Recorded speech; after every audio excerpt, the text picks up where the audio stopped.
Satu amalan paling ampuh mengentaskan kemiskinan, lebih ampuh daripada doanya sejuta wali Allah. Jadi satu amalan ini paling ampuh, bahkan lebih ampuh daripada doanya sejuta wali Allah. Ini satu amalan yang sangat mudah, sangat ringan. Jika amalan ini diamalkan oleh kebanyakan orang Islam di Indonesia, maka dijamin pasti akan mustajab, akan cespleng manjur luar biasa. Rakyatnya nggak usah susah payah, apalagi kok menjadi TKI, TKW di luar negeri, menjadi pembantu rumah tangga ke luar negeri, nggak usah. Rakyatnya akan terhormat di negeri sendiri dan hidupnya kaya raya, banyak harta melimpah ruah. Bahkan rakyatnya mampu memiliki pembantu-pembantu rumah tangga dari luar negeri. Ini karena Indonesia ini adalah negerinya dibarokai oleh Allah.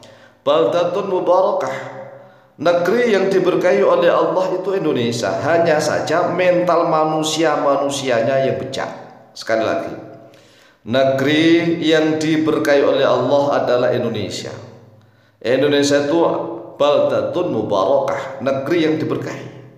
Tanahnya subur luar biasa, enggak kayak di Timur Tengah sana, tanahnya tandus, gersang, kering kerontang. Nah, di Indonesia tanahnya subur, tumbuhan apa saja tumbuh, dia tumbuh. Nah, belum lagi yang ada di dalam perut bumi, berbagai macam bahan tambang, semuanya ada di Indonesia. Bahkan menteri-menteri di Indonesia itu selalu bilang bahwa Indonesia itu memiliki cadangan sumber daya alam terbesar se-Asia Pasifik. Ya, hampir seluruh rakyat Indonesia tahu bahwa di dalam perut bumi Indonesia itu pokoknya kekayaan apa saja ada. Hanya saja kan mental manusianya yang bejat, yang bajingan, yang kurang ajar. Sehingga kekayaan itu hanya dinikmati oleh para garong-garong, para preman-preman. Mereka kayanya meledak-ledak.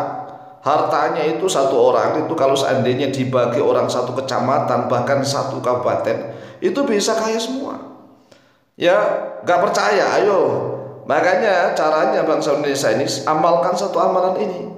Kalau bangsa Indonesia mau mengamalkan satu amalan ini, Anda semua bangsa Indonesia gak usah susah-susah dikiran setiap hari minta harta benda, gak usah. Anda setiap hari bisa konsentrasi ngaji, memperdalam Al-Quran dan hadis, sholat dengan tenang berjamaah di masjid, anak-anak indah, soleh solihah, amalannya gampang.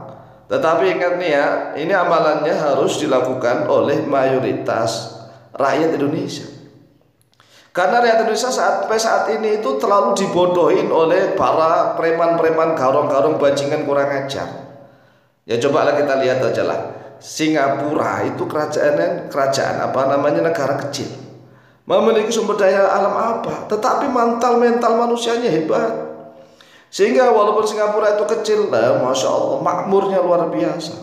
Nggak usah Singapura, Brunei Darussalam kecilnya begitu, mental manusianya yang hebat. Lah, Indonesia negara yang begitu luas dan subur, tetapi rakyatnya banyak yang miskin, mencari uang aja sulit, utang kemana-mana, hingga menjadi TKI TKW ke luar negeri. Mengapa? Karena mental pemimpinnya bajingan garong-garong semua, sehingga mereka selalu bekerja sama dengan preman dan para garong. Oleh sebab itulah amalan paling ampuh untuk memperbaiki ekonomi seluruh rakyat, memperbaiki ekonomi seluruh rakyat Indonesia, mengentaskan kemiskinan adalah memilih pemimpin yang baik, jujur, adil, dan bijaksana. Pemimpinnya baik, nggak terlalu pinter-pinter ngomong, nggak amat, nggak usah, yes biasa-biasa, tetapi dia ahli Al-Quran, ahli hadis. Coba kita bayangkan nih, pemimpin Indonesia yang ahli Quran hadis itu satu, Pak Soekarno, yang kedua Gus Dur. Pak Soekarno dan Gus Dur itu menguasai Al-Quran hadis. Nah, selain itu Masya Allah. Lalu lumayan lagi Pak Habibie, B.J. Habibie itu lumayan. Jadi selain Pak Soekarno, Gus Dur dan B.J. Habibie, pemimpin Indonesia selain itu ya Islam-Islaman. Nah, inilah mereka numpang kemuliaan hidup di Indonesia. Mereka numpang. Numpang kenapa? Mereka disokong oleh seluruh rakyat Indonesia yang memang fanatik buta. Fanatik buta yang dibodohin, ditipu seenaknya, pokoknya terima. Karena mentalnya orang Indonesia itu rata-rata kan penjilat, pemalas dan penjilat. Ya wajar kalau dijajah oleh Belanda, walaupun tidak sampai 450 tahun, taruhlah 200 tahun, itu kan lama sekali. 200 tahun, 300 tahun itu lama. Lah mengapa bangsa Indonesia bisa dijajah oleh Belanda lama sekali? Apakah bangsa Indonesia itu gak berani? Bangsa Indonesia itu hanya mudah diadu domba antar orang Indonesia.